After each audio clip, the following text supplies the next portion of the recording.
உலகம் முழுவதும் வாழக்கூடிய கடவுளருள் டிவி நேயர்கள் அனைவருக்கும் உங்கள் தாம்பரம் ஸ்ரீ வாராகி ஈசனேசன் சுவாமியுடைய நல்லாசிகள் வாழ்த்துக்கள். ஜெய் வாராகி, ஜெய் ஜெய் வெற்றிவேல் முருகனுக்கு அரோகராம். ஏறுமதில் ஏறி விலை ஆடுமுகம் ஒன்று, ஏறுமதில் ஏறி விலை ஆடுமுகம் ஒன்று, ஈசனுடன் ஞானமொழி பேசுமுகம் ஒன்று, கூறும் அடியார்கள் வினை தீர்த்த முகம் ஒன்று, குன்றுருவ வேல்வாங்கி நின்ற முகம் ஒன்று, மாறுபடு சூரனை வதைத்த முகம் ஒன்று, வள்ளியை மனம் புனிர வந்த முகம் ஒன்று, ஆறுமுகம் ஆனபொருள் நீ அருளல் வேண்டும் ஆதி அருணாச்சலமாய் அமர்ந்த பெருமாளே. அருவாய் உருவாய் உளதாய் இலதாய் மறுவாய் மலராய் மதியாய் ஒளியாய் கருவாய் உயிராய் கதியாய் விதியாய் குருவாய் வருவாய் அருள்வாய் குகனே சண்முகனே. உலகம் முழுவதும் வாழக்கூடிய எனதருமை அன்பு பக்தர்களே, அன்பு நேயர்களே, வைகாசி விசாக பெருவிழா. இந்த வைகாசி விசாக பெருவிழாவை பொறுத்தவரையிலே ரொம்ப ரொம்ப முக்கியமான ஒரு நிகழ்ச்சி. முருகப்பெருமான் அவதரித்த நட்சத்திரம் கிருத்திகை நட்சத்திரம் எல்லாருக்குமே தெரியும். 6 கார்த்திகை பெண்கள் தான் தனித்தனியாக அந்த 6 கமலங்களிலே அந்த முருகப்பெருமானை வளர்த்தார்கள். அப்போ அந்த 6 குழந்தையும் அன்னை பார்வதி அப்படியே ஒன்று சேர்க்கின்ற பொழுது அந்த 6 குழந்தையும் ஓர் உடலாகவும் 6 முகமாகவும் மாறியது. அப்போ முருகப்பெருமான் ஆறுமுகப்பெருமானாக சண்முகப்பெருமானாக மாறிய தினம் அந்த வைகாசி விசாகம். புரியுதா?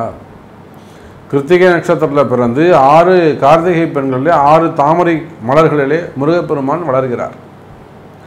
அன்னை பார்வதி குழந்தையை பார்க்கின்ற ஆவலிலே அப்படியே 6 குழந்தையும் அப்படி பாசத்தில் ஒரு உணர்ச்சி வசப்பட்டு அப்படியே இந்த குழந்தைய ஒன்றாக்கி தூக்கின்ற பொழுது 6 குழந்தைய ஒன்றாகிடுது. 6 முகமும் அங்கே ஆறுமுக கடவுளாக காட்சி தருகிறார்கள்.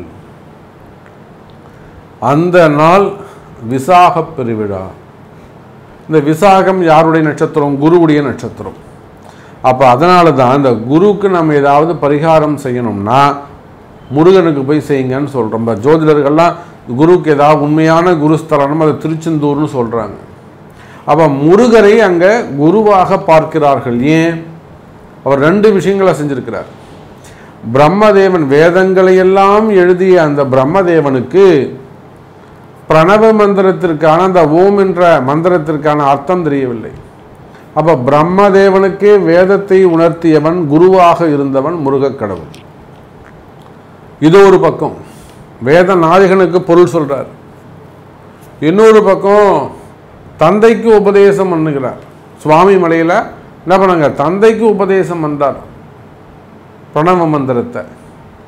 அப்போ எல்லாவற்றுக்கும் மேலாக விளங்கக்கூடிய சிவபெருமான், ஆதியும் அந்தமும் இல்லாத அருட்பெரும் ஜோதியாக விளங்கக்கூடிய இந்த சிவபெருமானுக்கு அங்க மந்திரத்தை சொல்றார், தத்துவத்தை சொல்றார். அதனால இப்போ என்ன பண்ணிடுறாங்கன்னா இந்த முருகரை குருவாக பாவிக்கிறார்கள். முருகப்பெருமான யாரெல்லாம் குருவாக நினச்சி வழிபாடு செய்கிறாங்களோ, அது தொழிலாக இருக்கலாம், வியாபாரமாக இருக்கலாம், குடும்ப பெண்களாக இருக்கலாம், எங்களை போன்ற ஜோதிடர்களாக இருக்கலாம், கலைத்துறையை சார்ந்தவர்களாக இருக்கலாம், சினிமா துறையை சார்ந்தவர்களாக இருக்கலாம். முருகப்பெருமான் ஒரு சிறு குழந்தை தெய்வம் மட்டுமல்ல, குன்றுக்கும் மேல் குன்றுதோறும் குமரன் இருக்கும் இடம், குன்றுதோறும் குமரன் இருக்கும் இடம். எங்கெல்லாம் குன்று இருக்கோ அங்கெல்லாம் முருகப்பெருமான் இருப்பார். சிறு மலைகள் இருந்தால் கூட அங்கே உடனே ஒரு முருகப்பெருமானுடைய சன்னதி இருக்கும். அப்போ எந்த மாதிரியான தொழில் செய்யக்கூடியவர்கள், அரசியல்வாதிகளாக இருந்தாலும், சினிமா துறையை சார்ந்தவர்களாக இருந்தாலும், சிறு சிறு தொழில்கள் செய்யக்கூடியவர்களாக இருந்தாலும், வேதங்களை சொல்பவர்கள் ஆனாலும், உங்களுக்கு ஒரு குருவை நீங்கள் தேர்ந்தெடுக்கணும்னு சொன்னால் நீங்கள் தேர்ந்தெடுக்க வேண்டிய தெய்வம் முருகப்பெருமான். அதில் வசதியானது திருச்செந்தூர் முருகன். அப்போ முருகனுடைய அருமை பெருமைகளை எல்லாம் நம்ம இன்னும் பேசிக்கிட்டே போகலாம். சப்ஜெக்டு வைகாசி விசாகம். இந்த வைகாசி விசாகம் மே மாதம் 22ஆம் தேதி வருது. 23ஆம் தேதி அன்னைக்கு பௌர்ணமியோடு கலந்து வருது. ஆனால் நட்சத்திரம் தான் நமக்கு முக்கியம். அதனால் 22ஆம் தேதி வைகாசி விசாக பெருவிழா. இந்த வைகாசி விசாக பெருவிழாவை 7 சப்ஜெக்ட் நாம் பார்க்க போகிறோம். வீட்டில் விரதம் இருக்கும் முறை. நீங்கள் சப்போஸ் வெளிநாட்டில் இருக்கலாம், வெளி ஊர்களில் இருக்கலாம், கீழே வர முடியாத ஒரு பெரிய அப்பார்ட்மெண்ட்டில் இருக்கலாம், கீழே வர முடியாத ஒரு சூழ்நிலை, வீட்டிலே இருந்து வெளியில் போக முடியாத ஒரு சூழ்நிலை, வயோதிக பருவம், ஏதோ ஒரு சூழ்நிலை, வீட்டில் இருக்கீங்க. இன்றைக்கி ஏன்னா முருகர் சாமி கும்பிடணும். காலையில் எழுந்துருங்க, வீடு நல்லா கழுவி விடுங்க, மாப் போட்டு தொடச்சி விடுங்க, வாசலில் ஒரு கோலம் போடுங்க, படிக்கட்டுக்கு ஒரு கோலம் போடுங்க, வாசலில் 2 மாயிலையும் ஒரு பூவும் சுருகுங்க, சாமி ரூம்லாம் மேடையெல்லாம் தொடச்சி எல்லாம் நீட்டாக வச்சு ஓம் முருகா அப்படின்னு எழுதுங்க. அப்படி இல்லைன்னா வெற்றிவேல் முருகா, வேல்வேல் முருகான்னு இந்த அரிசி மாவில் எழுதுங்க. அது மேலே 6 விளக்கு வைங்க, பஞ்சு திரி போடுங்க, அற்புதமான தூய்மையான செக்கு எண்ணெய் நல்லெண்ணெயை விடுங்க, தூய்மையான செக்கு எண்ணெயை விடுங்க, 6 தீபம் ஏற்றுங்க. 6 தீபத்துக்கு மேலே குலதெய்வ விளக்கு. குலதெய்வ விளக்குனா என்ன சொல்லுங்கள் பார்க்கலாம். குலதெய்வ விளக்குனா என்ன? காமாட்சி நல் விளக்கு, நல் தீபம். ஏன் ஒவ்வொரு வீட்லேயும் நம்ம காமாட்சி விளக்கு ஏற்றுறோன்னா, குலதெய்வம் எங்கேயோ இருக்கும். இவங்க ஒரு 50-500 கிலோமீட்டர் தாண்டி இருப்பாங்க. நடந்தோறும் குலதெய்வம் கோவிலுக்கு போக முடியும்னா முடியாது. அப்போது அந்த குலதெய்வத்தின் சாட்சியாக இன்னொரு மறு உருவமாக அந்த காமாட்சி அம்மன் விளக்கு தான் ஒவ்வொரு வீட்டிலையும் அது குலதெய்வம். அப்போ இந்த 6 விளக்கு ஏற்றும் போது 6 விளக்குக்கு மேலே குலதெய்வ விளக்கு இருக்கணும். நீங்கள் எவ்வளோ பெரிய பூஜை பண்ணாலும் அந்த குலதெய்வ விளக்கு தான் முதல்ல ஏற்றணும். அந்த நல்ல குலதெய்வத்தை வேண்டி இந்த வைகாசி விசாகத்தில் நான் விரதம் இருக்கிறேன், எங்கள் வீட்டுக்கு முருகர் வரணும், எங்கள் வீட்டு பிரச்சனையெல்லாம் விலகணும், எனக்கு இந்த மாதிரியான பிரச்சனைகள்லாம் இருக்குது, இந்த மாதிரியான தடைகள் எல்லாம் இருக்குது, இந்த மாதிரியான கவலைகள் எல்லாம் இருக்குது, இதெல்லாம் நிவர்த்தி ஆகணும்னு குலதெய்வத்தை நினச்சி முதல்ல காமாட்சி விளக்கு ஏற்றணும். அதன் பிறகு கீழே 6 தீபம், சண்முகருக்கு 6 தீபம் ஏற்றிக்க வேண்டியது. ஒரு தாம்பூலம், வெத்தலை பாக்கு, பழம், தூபம், தீபம், நைவேத்தியம், 2 ட்ரை ஃப்ரூட்ஸ் வைக்கிறான். நல்லபடியாக பண்ணுறோன்னா ஒரு பருப்பு பாயசம், தோரம்பருப்பு பாயசமும், ஒரு வடை, கொஞ்சோண்டு சித்திரான்னம், எலுமிச்சம்பழ சாதம், இது 3 நைவேத்தியம். இந்த 3ல் ஏதாவது ஒன்று கூட பண்ணுங்க, 3மே கூட பண்ணுங்க. உட்காந்து கந்த சஷ்டி கவசம், உங்கள் வீட்டில் முருகர் சிலை இருக்குமே ஆனால் அபிஷேகம் பண்ணுங்கள். பால், பன்னீர், சந்தனம் அபிஷேகம் பண்ணுங்கள். சிலை விக்கிரகங்கள் இல்லை, அழகாக ஒரு படத்தை வச்சு அந்த முருகப்பெருமானுக்கு ஒரு அர்ச்சனை செய்வித்து, தூப தீபங்கள்லாம் காட்டி, நைவேத்தியங்கள் செய்வித்து, ஆரத்தி எடுத்து, அதுக்கப்புறம் மங்கள ஆரத்தி, சுண்ணாம்பு மஞ்சள் கலந்து அந்த மங்கள ஆரத்தி எடுத்து முருகப்பெருமானுக்கு ஒரு நாமாவளியை சொல்லி வீட்டில் வழிபாடு செய்வீர்களேயானால் உங்கள் வீட்டில் சுபிக்ஷம் பெருகும். குறிப்பாக சுக்குக்கு மிஞ்சிய வைத்தியமும் இல்லை, சுப்பிரமணியத்திற்கு மிஞ்சிய தெய்வமும் இல்லை. இது நான் சொல்லிங்க, அகஸ்தியர் சொன்னது. சித்தர்களுக்கெல்லாம் சித்தர் அகஸ்தியர் சொன்னது. சுக்குக்கு மிஞ்சிய வைத்தியமும் இல்லை, சுப்பிரமணியனுக்கு மிஞ்சிய கடவுளும் இல்லை. அப்போ இந்த வைகாசி விசாகத்தன்னைக்கு வீட்டில் சாமி கும்பிட்டிங்கன்னா அவ்வளோ பெரிய சிறப்பு, அவ்வளோ நல்ல முறையில் வீட்டில் சுபிக்ஷம் இருக்கும், கெட்ட சக்திகள்லாம் ஓடி போயிடும், பாசிட்டிவ் எனர்ஜி உள்ளே வரும், எல்லாமே மகிழ்ச்சியானதாக இருக்கும்.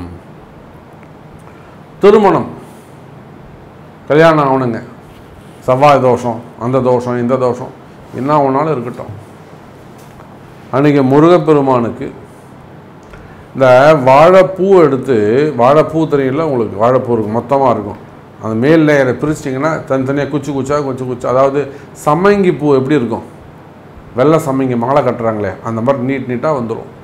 அந்த சம்மங்கியை நாம் கலர் கலராக கட்டுவோம் பார்த்தீங்களா, அந்த மாதிரி இந்த வாழைப்பூ மாலையை கட்டி, அது எண்ணிக்கை கிடையாது, உங்கள் மனசுக்கு நீட்டுக்கு எவ்வளோ தோணுமோ அப்படி கட்டுங்க. நீங்கள் இந்த வாழைப்பூ மாலையை கட்டி, அது ஆணாக இருந்தாலும் பெண்ணாக இருந்தாலும் முருகப்பெருமானுக்கு வாழைப்பூ மாலை சாத்துங்க. ஊரில் வாழ்த்துவாங்க, வாழையடி வாழையாக இந்த குடும்பம் தழைக்க வேண்டும், பொதுவாக அந்த புதுசாக கல்யாணம் ஆகும்போது அந்த பொண்ணு பிள்ளையை வாழ்த்தும் போது அந்த வார்த்தையை சொல்லுவாங்க, ஆள் போல் தழைத்து அருகு போல் வேரூன்றி அப்படின்னு அந்த காலத்தில் பெரியவங்க வாழ்த்துவாங்க. அப்போ அந்த வாழைப்பூங்கிறது வாழையடி வாழையாக அடுத்தடுத்த ஜெனரேஷன், அடுத்தடுத்த ஜென்மாவுக்கு, அடுத்தடுத்த பிறவிகளுக்கு அந்த பாக்கியங்களை கொடுக்கக்கூடியது. அப்போ அந்த வாழைப்பூ மாலை மிகப்பெரிய திருமணத்திற்கான பரிகாரமாக அமைகிறது. அப்போ அந்த வைகாசி விசாகம் அன்றைய தினம் உங்களுக்கு திருமணம் நடக்கணுமா? உடனே அசட்டுத்தனமாக ஒரு கேள்வி கேட்பீங்க, சாமி நான் போகலாமா? என் பையனுக்கு பிறகு நான் போகலாமா? என் பொண்ணுக்கு பிறகு நான் போகலாமா? எங்கள் அக்காவை அனுப்பலாமா? ஆயாவை அனுப்பலாமா? அவங்க தான் போகணும். யாருக்கு திருமணம் நடக்கணுமோ அவங்க தான் காலம்பரை எழுந்திருக்கணும், தலை குளிக்கணும். தலை குளிச்சுட்டு நல்ல புது வஸ்திரங்களை கட்டி திருநீர் அணிந்து உண்மையான விரதம் இருந்து முடிஞ்சால் ஒரு 1/2 டம்ளர் பசும்பால் வாங்கி கொடுத்து முருகர் ஒரு அபிஷேகத்தை பண்ணி அலங்காரம் பண்ணுறவரும் காத்திருந்து அர்ச்சனை செய்து அந்த வாழைப்பூ சாத்துவீர்களே ஆனால் திருமண பாக்கியம் கை கூடும். அது ஆணோ பெண்ணோ பார்த்துக்கோங்க. உத்தியோகம், இந்த வேலையில் எனக்கு பிரச்சனையாக இருக்குது, வேலையில் எதிரிகள் இருக்காங்க, தொழிலில் பிரச்சனையாக இருக்காங்க, இந்த எதிரிகளுக்கெல்லாம் சத்ரு சம்ஹார ஹோமம்னு ஒன்று இருக்குது. நான் பல இடங்களில் அதை சொல்வது உண்டு. சத்ரு சண்முக திரிசதின்னு ஒரு அர்ச்சனையே இருக்குது. அப்போ இந்த எதிரிகளுடைய தொந்தரவு, தொழில் பிரச்சனை, உத்தியோக பிரச்சனைகள் இருக்குமே ஆனால் முன்கூட்டியே போய் அந்த ஐயர்கிட்ட பேசி எனக்கு திரிசதி அர்ச்சனை பண்ணணும், அரளிப்பூ வாங்கி கொடுத்து நொச்சி இலை கொண்டு இந்த உத்தியோகம், தொழில், எதிரி இந்த பிரச்சனைகள் விலகிட நொச்சி இலையாலையும் அரளிப்பூவாலையும் அர்ச்சனை செய்து அங்கே ஒரு நைவேத்தியம் போட்டு திரிசதி நாமார்ச்சனை செய்வீர்களேயானால் நிச்சயமாக உத்தியோகம் சிறப்பான முறையில் இருக்கும், தொழில் சிறப்பான முறையில் இருக்கும், எதிரிகள் காணாமல் போவார்கள். நான் பல இடங்களில் சொல்வது உண்டு, பல இடங்களில் போய் செஞ்சும் வச்சுட்டு வந்திருக்கோம். சில வெளிநாடுகளுக்கும் போகிறோம், வெளியூர்களுக்கும் போகிறோம். அந்த சத்ரு சம்ஹார ஹோமங்கிறது அவ்வளோ பெரிய சிறப்பு அப்படின்னு சொல்லி நிறைய பேருக்கு நான் நிறைய இடங்களில் பதிவுகளில் நான் உங்களுக்கு சொல்லியிருக்கிறேன். ஸோ உத்தியோகத்திற்கு திரிசதி நாமார்ச்சனை நொச்சி இலையால் செய்வது சிறப்பு. அடுத்தது குழந்தை பாக்கியம். இந்த குழந்தை பாக்கியம் வேண்டுவோர்கள் எப்படி முருகப்பெருமான் குழந்தையாக இருந்து அன்னை பார்வதி ஆனவள் அப்படியே பாசத்தோடு போயிட்டு பட்டு குட்டுறாது, செல்ல குட்டுறாது, அம்மு குட்டுறாது அப்படின்னு ஒரு முருகான்னு சொல்லி கையில் தூக்கி 6 முகத்தையும் ஒரு முகமாக ஆக்குறாங்களோ அதை போல் உங்கள் வீட்டில் குழந்தை தவழ வேண்டுமா? குழந்தை பாக்கியம் வேண்டுமா? கணவன் மனைவி 2 பேருங்க விடிகாலம்பரை எழுந்துங்க, 4:30 மணிக்கெலாம் எழுந்துருங்க. ஜம்முன்னு வெந்நீர் போட்டு தலை குளிங்க. பச்சனில் குளிக்காதீங்க, வெந்நீர் போட்டு தலை குளிங்க. எண்ணெய் வச்சுக்கோங்க, ஷேம் போட்டு குளிங்க, புத்தாடை உடுத்திக்கோங்க. முன்னாடி சொன்ன மாதிரி வீட்டு பூஜையை முடிச்சிருங்க. எதுவுமே சாப்பிடாதீங்க, காப்பி கீப்பி குடிக்காதீங்களா. நான் சொன்ன மாதிரி வீட்டு பூஜை எப்படி பண்ணணும்னு ஒரு 4 நிமிஷம் முன்னாடி சொல்லியிருக்கேன். ரிப்பீட்டடாக சொல்ல வேணான்னு பார்க்குறேன். அதனால் ஃப்ரண்ட்டில் உள்ளதை கேட்டு வீட்டு பூஜையை முடிங்க. முடிச்சுட்டு பால் பாயசம் பண்ணிக்கோங்க. என்ன பாயசங்க? பால் பாயசம் பண்ணுங்க. மில்க் மேட்லாம் எதுவும் போடாதீங்க, பால் பாயசம் பண்ணுங்க. அற்புதமான முறையில் நல்லா சுண்ட பாலை காய்ச்சி அதில் சர்க்கரையை சேர்த்துக்கோங்க, தேன் சேருங்க, கருப்பட்டி சேருங்க, முந்திரி திராட்சையை சேருங்க. திக்காக பால் பாயசம் எடுத்துக்கோங்க. பால் பாயசத்தை எடுத்துன்னு நேரம் முருகருக்கு அர்ச்சனை எடுத்துக்க வேண்டியது. முருகப்பெருமானுக்கு ஜம்முன்னு வாசனை வரக்கூடிய வாசனை புஷ்பங்களால் ஒரு மாலை. வாசனை புஷ்பங்கள் எதுங்க? தாமரை மாலை போடலாம், அரளிப்பூ மாலை போடலாம், மறிக்கொழுந்து மாலை போடலாம், தவணைத்தாள மாலை போடலாம். இதெல்லாம் வாசனை புஷ்பங்கள். செண்பகப்பூ கிடைக்குமா? செண்பகப்பூ அற்புதம், டாப்பு. அப்போ வாசனை புஷ்பத்தால் முருகருக்கு ஒரு மாலை. உங்கள் 2 பேருக்கு ஏஜ் என்னன்னு பார்த்துக்கோங்க. எனக்கு 32 வயசுங்க, எங்கள் வீட்டுக்காருக்கு 40 வயசுங்க. ரெண்டுத்தையும் கூட்டுங்க.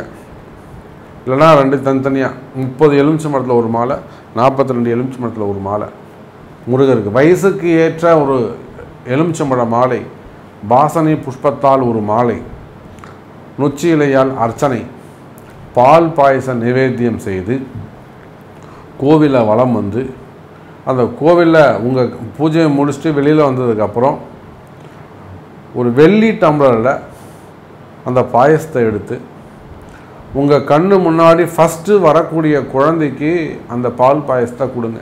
அது ஆண் குழந்தையாக இருந்தாலும் பெண் குழந்தையாக, அதுதான் உங்கள் குழந்தை. வெள்ளி டம்ளரில் அந்த குழந்தைக்கு ஒரு பால் பாயசத்தை கொடுங்க. வெள்ளி டம்ளர் இல்லை சாமி, சாதாரணமாக டீ கப்பில் கொடுங்க. வசதி வாய்ப்பு வந்து அப்படி பண்ணுங்கள். நார்மல் பேப்பர் கப்பில் கொடுங்க. முதல்ல வரக்கூடிய அந்த குழந்தைக்கு பால் பாயசத்தை கொடுங்க, அப்புறம் எல்லோரும் கொடுங்க, கடைசியாக நீங்கள் சாப்பிடுங்க. குழந்தை பாக்கியம் மனமுருகி வேண்டுங்க. முருகா என்றதும் முருகாதோ மனம் முருகாதோ, டிஎம்எஸ் பண்ணது தான், உருகி வேண்டுங்க, கேட்டது கிடைக்கும். அதே போல் இந்த 6 திருமண தடை, உத்தியோகம், எதிரிகள் தொந்தரவு மற்றும் திருமணம், கடைசியாக ஆரோக்கியம். ஆரோக்கியம் வேண்டுமா? மனசில் ஒரே கவலையாக இருக்குது, மனசில் ஒரே கஷ்டமாக இருக்குது, கவலைகள் விலக வேண்டுமா? நிச்சயமாக அன்றைய தினம் முருகப்பெருமானுக்கு 6 தீபங்கள் ஏற்றி முருகப்பெருமானை 21 சுற்றி வந்து, ஸ்க்ரீன் போட்டிருக்கக்கூடாது, அபிஷேகம் நடக்கக்கூடாது. நீங்கள் சுற்றும்போது என்ன நடக்கக்கூடாது? அபிஷேகம் நடக்கும்போது சுற்றக்கூடாது, ஸ்க்ரீன் போட்டிருக்கும்போது சுற்றக்கூடாது.